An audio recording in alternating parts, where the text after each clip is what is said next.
Hello मेरे प्यारे बच्चों, कैसे हैं आप सभी।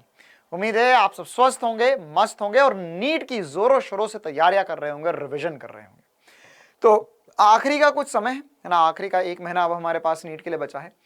तो यूजुअली बच्चे पूछते हैं कि सर आखिरी के एक महीने में हम क्या पढ़े, क्या रिवाइज करें, या क्या रिवीजन टेक्निक होनी चाहिए, क्या इंपॉर्टेंट से टॉपिक है जिन पे ज्यादा फोकस किया जाए। अब पूरा फिजिक्स, कुछ बच्चे होंगे जिन्होंने पूरा फिजिक्स पढ़ लिया होगा, कुछ बच्चे ऐसे होंगे जिन्होंने कुछ चीजें छोड़ी होगी या कुछ बैकलॉग रह गया होगा। तो ये वीडियो दोनों के लिए इंपॉर्टेंट है। जिन बच्चों ने पूरा पढ़ लिया तो उनको अब रिवीजन के टाइम पे किन टॉपिक्स पे ज्यादा फोकस करना है, और अगर आपके कुछ टॉपिक्स छूट गए हैं तो जो अभी मैं टॉपिक्स बता रहा हूं उन पे खास तौर से ध्यान देना कि इनमें से कोई नहीं छूटना चाहिए आपका। तो फिजिक्स में हम 120 नंबर कैसे शॉर्ट पक्के कर सकते हैं। काफी बार क्या होता है कि जब बच्चे पढ़ते हैं या आप लोग भी रिवाइज करते हो या पढ़ते हो तो आप हर कुछ ही रिवाइज कर रहे हो, हर कुछ ही पढ़ रहे हो।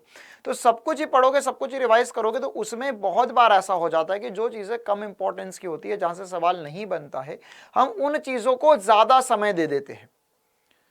तो उस चक्कर में हम अपने ही मार्क्स डाउन कर लेते हैं, या जिनमें रिवीजन ज्यादा करना था या जिनमें क्वेश्चंस की ज्यादा प्रैक्टिस करनी थी जिन चैप्टर्स की, उनकी हम रिलेटिवली कम प्रैक्टिस कर जाते हैं। तो जिसकी वजह से हमारे मार्क्स डाउन हो जाते हैं। दूसरा इंपॉर्टेंट कारण है फिजिक्स में मार्क्स कम होने का कि अगर आपको क्वेश्चन पेपर मिलता है, आप पेपर में जब क्वेश्चंस अटेम्प्ट करने जाते हो तो आप सोचते हो कि मैं सारे क्वेश्चंस कर लूं, या आप में से अधिकतर बच्चे होते हैं कि कुछ क्वेश्चन नहीं बने तो तुक्का लगाने की कोशिश करते हैं, या ऐसा समझते हैं कि सर हमें ये नहीं बन रहा तो क्यों नहीं बना, ये तो मुझसे बनना चाहिए, जबरदस्ती सवाल को करने की कोशिश करते हैं। तो यह दूसरा बहुत बड़ा कारण है जिससे आपके मार्क्स कम हो जाते हैं। साथ ही साथ तीसरा इंपॉर्टेंट से एक बात कि आपको पेपर अटेम्प्ट कैसे करना है, कि पेपर में आप कैसे अपने जो इंपॉर्टेंट सवाल है या जो सवाल आपसे बनते हैं वो ढूंढे कैसे फिजिक्स के पेपर में, वो भी मैं आपको इस वीडियो में बताऊंगा। तो अभी सबसे पहले मैं आप लोग जिस बात के लिए आए हैं कि सर वो 120 नंबर से ज्यादा वाले चैप्टर्स कौन कौन से हैं, तो इसके ऊपर ऑलरेडी थोड़े टाइम पहले मैंने एक वीडियो भी बनाया था। उस वीडियो की जो लिंक है वो डिस्क्रिप्शन में डलवा दूंगा मैं भला ही। और उस वीडियो में मैंने आपको चैप्टर के साथ में टॉपिक भी बताए सारे पूरे फिजिक्स में, कि इन इन चैप्टर्स में से इन इन टॉपिक्स को ज्यादा फोकस में हमें पढ़ना होगा। लेकिन अभी इस वाले वीडियो में मैं केवल चैप्टर्स के नेम बताने वाला हूं कि आपको कौन से चैप्टर्स को ज्यादा फोकस में रखते हुए रिवीजन करना होगा। तो हम टॉपिक्स के नाम के साथ शुरुआत करते हैं। सबसे पहले मैं आपको क्लास 11th और क्लास 12th में से क्लास 12th के कुछ इंपॉर्टेंट टॉपिक बताऊंगा, क्योंकि अगर हम पूरे पेपर की बात करें तो क्लास 12th का वेटेज कंपैरेटिवली ज्यादा होता है, और साथ ही साथ क्लास 12th के जो चैप्टर्स होते हैं उनके क्वेश्चंस बच्चों से जल्दी भी बनते हैं और ज्यादा आसानी से भी बनते हैं। तो अगर हम क्लास 12th की बात करें तो हमें सबसे पहले सबसे इंपॉर्टेंट सी बात मॉडर्न फिजिक्स, मतलब इसमें 3 चैप्टर्स आएंगे। आपके 3 चैप्टर्स होंगे, कौन कौन से? प्रकाश, विद्युत प्रभाव और द्रव्य तरंगे, साथ ही साथ आपका परमाणु और नाभिक। यह 3 चैप्टर जो है वो 110% रूप से सभी के स्ट्रांग होने चाहिए। और इसके अलावा ऑप्टिक्स और सेमीकंडक्टर, ये मतलब आप मान के चलो क्लास 12th की दूसरी किताब है पूरी पूरी एनसीईआरटी की। ये सारे ही चैप्टर्स जो डॉक्टर साहब सीरीज चल रही है हमारी यूट्यूब पे, फ्री क्लासेस चल रही है आप सभी के लिए। 5-5:30 बजे फिजिक्स की क्लास होती है, उसके पहले 12 बजे बायो की क्लास होती है, और 8 बजे रात को केमिस्ट्री की क्लास होती है। तो 5:30 बजे जो फिजिक्स की रेगुलर क्लासेस कर रहे हैं हम, उन क्लासेस में मैंने आपको ये सारे चैप्टर्स ऑलरेडी रिवाइज करवा दिए और इसके सारे पीवाईक्यू भी प्रैक्टिस करवा दिए।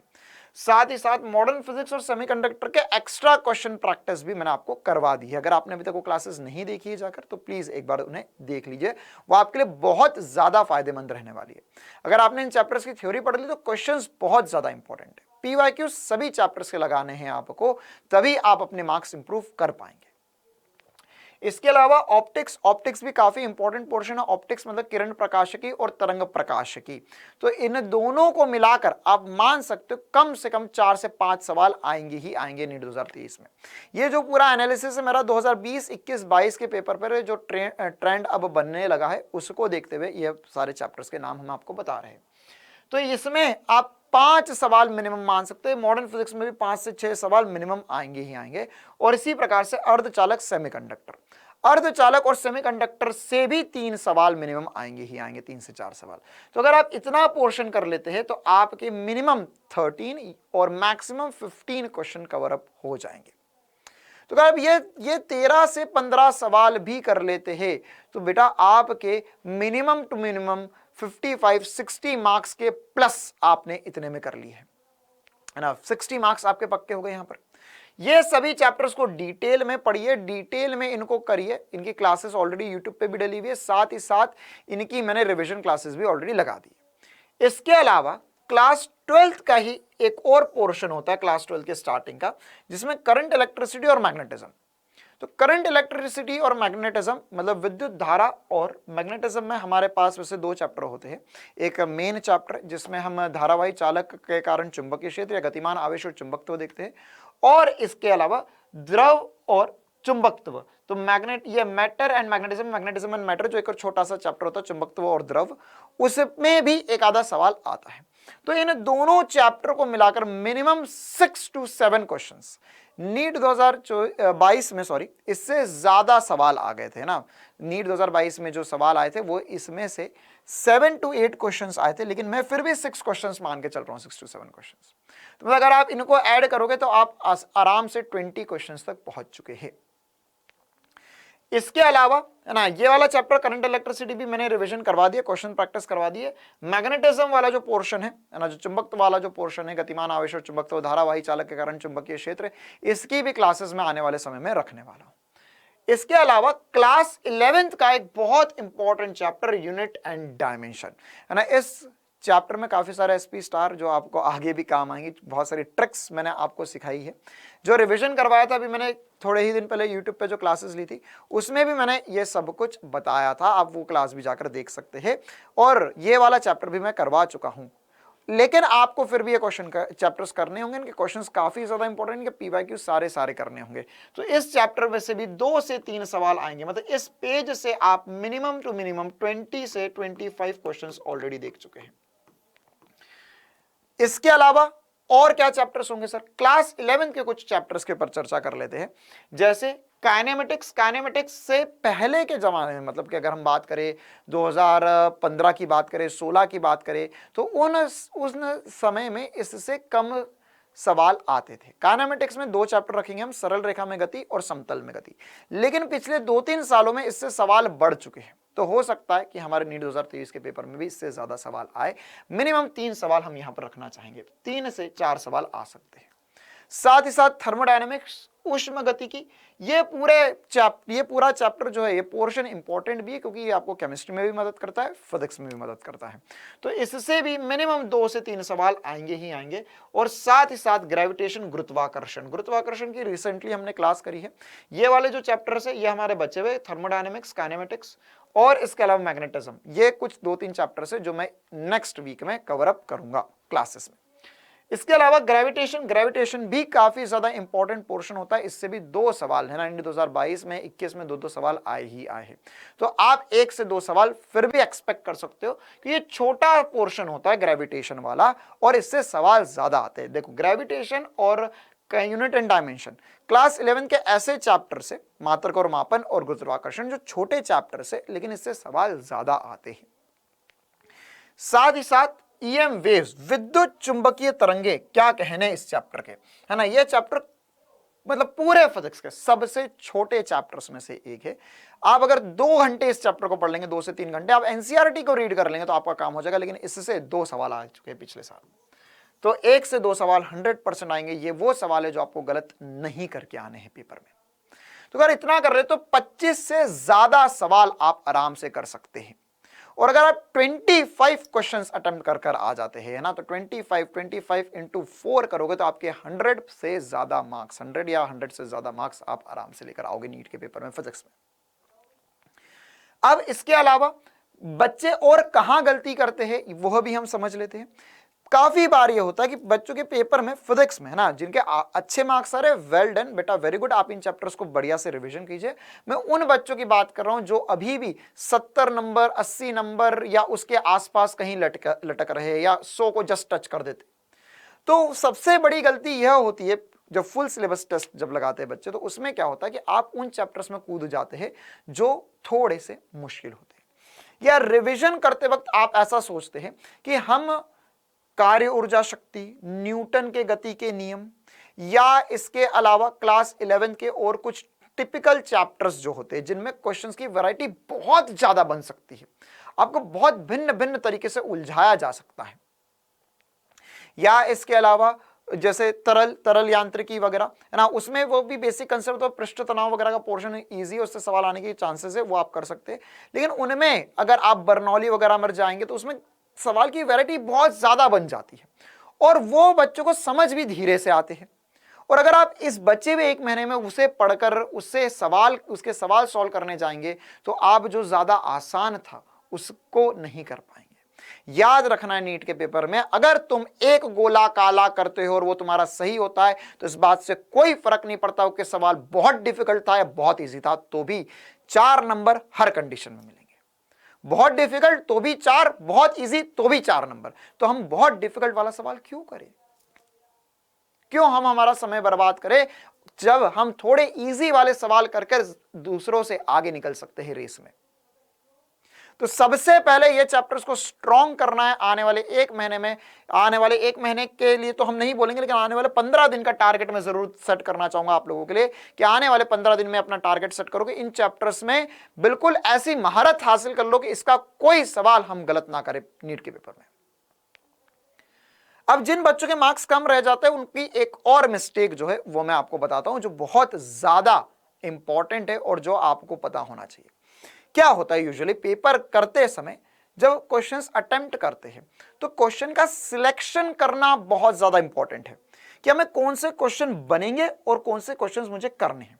तो सबसे पहले तो इन चैप्टर्स के जो भी क्वेश्चन दिखे आपको उनको करना ही करना है। साथ ही साथ आप लोगों को टारगेट क्या बना के चलना है ना। सबसे पहला आपका टारगेट 1, जैसे हम गेम वगैरह खेलते हैं ना भाई, तो ऐसा होता है ना उसमें कि टारगेट भैया आपको ये टारगेट है स्टेज 1, स्टेज 2, स्टेज 3। तो अगर आप लोग चाहते हैं कि बढ़िया मार्क्स आए फिजिक्स में तो उसमें टारगेट सेट करके चलो पेपर के अंदर। टारगेट 1 आपको 2 सेक्शन आएंगे, ठीक है, सेक्शन ए सेक्शन बी। ये एनटीए वालों ने एक बहुत ही जोरदार काम किया, इसमें उन्होंने आधा काम आपका कर दिया है आसान, कि सेक्शन ए में कंपैरेटिवली आसान क्वेश्चन होंगे, सेक्शन बी में कंपैरेटिवली थोड़े डिफिकल्ट सवाल होंगे। तो जब मुझे पता है कि सेक्शन बी में थोड़े मुश्किल होंगे तो मैं उसको हाथ ना लगाते हुए सेक्शन ए के सवाल करूंगा। सबसे पहली बात, सेक्शन ए में रहेंगे मेरे पास 35 क्वेश्चन। अगर मैं इनमें से 20+ क्वेश्चंस कर ले जाऊं, और इस बात की गारंटी कि अगर आप ये चैप्टर्स अच्छे से कर लेंगे और आप बेसिक इनके अलावा भी जो छोटे छोटे चैप्टर्स उनके केवल फॉर्मूले कर लो, तो आप इसमें से 20 से ज्यादा सवाल 100% करके ले जाओगे। 20 से ज्यादा सही सवाल मतलब 80 मार्क्स तो आनी ही चाहिए हर कीमत पर। दूसरी बात, यहां पर है सेक्शन बी, तो सेक्शन बी में 15, जिसमें से एनटीए वाला चाहता है आप करो 10, लेकिन मैं बोल रहा हूं तुम करो 5 सवाल करो बस। 5 से ज्यादा करने की कोशिश ही मत करो। अभी मैं उन बच्चों की बात कर रहा हूं जिनके ऑलरेडी मार्क्स कम आ रहे, उनके लिए बात कर रहा हूं, है ना, उनके लिए स्पेशल वीडियो है मेरा। तो आप बस 5 से ज्यादा करो यार, 5 या 5 से 6, उससे ज्यादा सवाल को हाथ मत लगाओ। सवाल को ज्यादा हाथ लगाओगे, हवाबाजी करोगे, गलत कर दोगे। तो 5 सवाल अगर आप थोड़ा ढंग से पढ़ो तो 15 में से 5 सवाल मतलब 1/3 सवाल बनाना कोई बड़ी बात नहीं। 33% इतने में तो बच्चा पास होता है एग्जाम में, तो उतने तो हम मार्क्स हमेशा से लेकर आए, पास तो हुए। तो 15 में से 5 सवाल, अगर इन 15 में से 5 सवाल, ये 20 सवाल न्यूनतम हो गए तो भी 25 सवाल बन गए हमारे।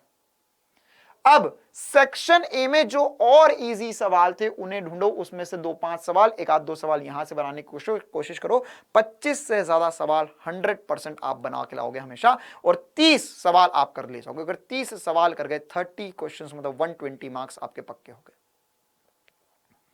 और ये हर कोई कर सकता है, हर बच्चा कर सकता है, इस बात की गारंटी मैं दे रहा हूं। आपने कहीं से भी क्लासेस करी हो, आपने कहीं से भी पढ़ा हो, अगर आप बेसिक कंसेप्ट्स आपने ढंग से करा हो, कि नोट्स आपने कहीं से भी बनाए हो, अगर आपने नोट्स बढ़िया ढंग से बना रखे हैं और उन्हें आप इन चैप्टर्स को फोकस में रखते हुए बढ़िया से रिवाइज करते हो, इन चैप्टर्स के सारे चैप्टर्स इसके अलावा भी जो बचते हैं उनके सबके पास समय रहता है, तो सारे चैप्टर्स के PYQs और बेसिक क्वेश्चन प्रैक्टिस करके ले जाते हो, तो इतने मार्क्स आएंगे ही आएंगे। 30 सवाल हर कोई कर सकता है नीट के एग्जाम में, 50 में से 30, तो 120। और अगर आप ऑलरेडी इतने करते आए हैं बेटा, इतने सवाल आप लोग ऑलरेडी 100 से ऊपर नंबर है, तो कोशिश कीजिए कि सेक्शन बी के और थोड़े से सवाल करें और सेक्शन ए के सारे सवाल आप कर लो। ठीक है, तो आप अपने मार्क्स जो 120 से 140 150 टच कर दिए, जो उनके 100 से ज्यादा आ रहे हैं उनके लिए बात कर रहा हूं अब मैं। तो अगर आप 150 टच कर दे तो आपको गवर्नमेंट कॉलेज की सीट मिलने से कोई नहीं रोक सकता इस दुनिया में। इतने अगर आप फिजिक्स में लेकर आ रहे हो तो बायोलॉजी और केमिस्ट्री में भी आपके बढ़िया मार्क्स आएंगे और आप 100% 600 पार कर जाओगे। ठीक है, तो ये कुछ इंपॉर्टेंट सी बातें थी मेरी, आप लोग कृपया इन्हें ध्यान रखें, अपने सारे दोस्तों के साथ शेयर जरूर करें कि ये वो चैप्टर से जो 100% रूप से हमें करना ही करना है। एक बार फिर से बता देता हूं, यूनिट एंड डायमेंशन, मात्रक और मापन, किरण प्रकाशिकी, तरंग प्रकाशिकी, नाभिकीय, इसमें 3 चैप्टर आएंगे, नाभिक, परमाणु, प्रकाश विद्युत प्रभाव, अर्धचालक, फिर उसके बाद में विद्युत धारा, और उसके अलावा मैग्नेटिज्म में हमारे पास बेसिकली 2 चैप्टर है, गतिमान आवेश और चुंबकत्व और द्रव्य और चुंबकत्व। ठीक है, तो यह कुछ इंपॉर्टेंट से चैप्टर्स है। इसके अलावा शुद्ध गति की पूरा का पूरा काइनेमेटिक्स, इसमें 2 चैप्टर, सरल रेखा में गति और समतल में गति, वृत्तीय गति मिलाकर, और उसके बाद में थर्मोडायनेमिक्स, उष्म गति की, ग्रेविटेशन, अगर आप ग्रेविटेशन करोगे तो इसमें प्लस लगा सकते हो आप, इलेक्ट्रोस्टैटिक्स या आप इसमें क्लास 12th का पहला चैप्टर जिसमें डाइपोल वगैरह होता है, काफी इंपॉर्टेंट, विद्युत आवेश और क्षेत्र, ग्रेविटेशन से जुड़ा ही होता है, वो पढ़ोगे तो उसके सारे फॉर्मूले, सारे ग्राफ इसमें भी बनेंगे। और लास्ट में विद्युत चुंबकीय तरंगे, EM वेव्स। मैं ये वाला वीडियो इतना ही रखता हूं, आपका समय बहुत कीमती है मुझे पता है ना, तो अपना समय 100% रूप से यूज कीजिए। आज से यह समझो कि हर एक दिन, हर एक घंटा, हर एक मिनट जो है वो बहुत बड़ी जंग है, और आपका हर एक दिन आप कितना पढ़ रहे हो, कितनी मेहनत कर रहे हो, वो आपको करोड़ रुपए, है ना, रुपए वाली बात मुझे पता ज्यादा जल्दी से समझ में आती है, तो लाखों या इवन करोड़ रुपए का फायदा या नुकसान करवा सकता है। कैसे?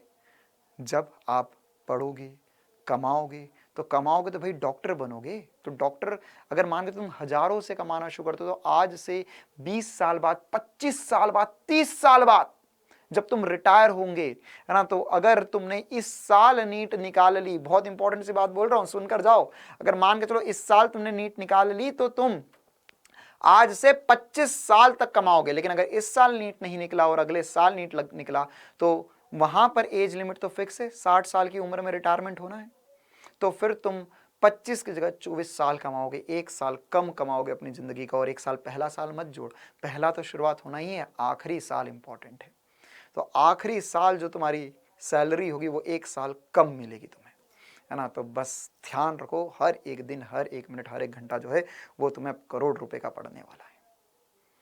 तो all the very best NEET के लिए, बढ़िया से मचा दो, बढ़िया से फोड़ दो, और एक बार कमेंट में मुझे वादा करके जाओ कि नहीं सर, चाहे जो हो जाए ये सारे टॉपिक्स हम करेंगे और हम नीट को फोड़ कर रहेंगे। Thank you, tata, bye bye.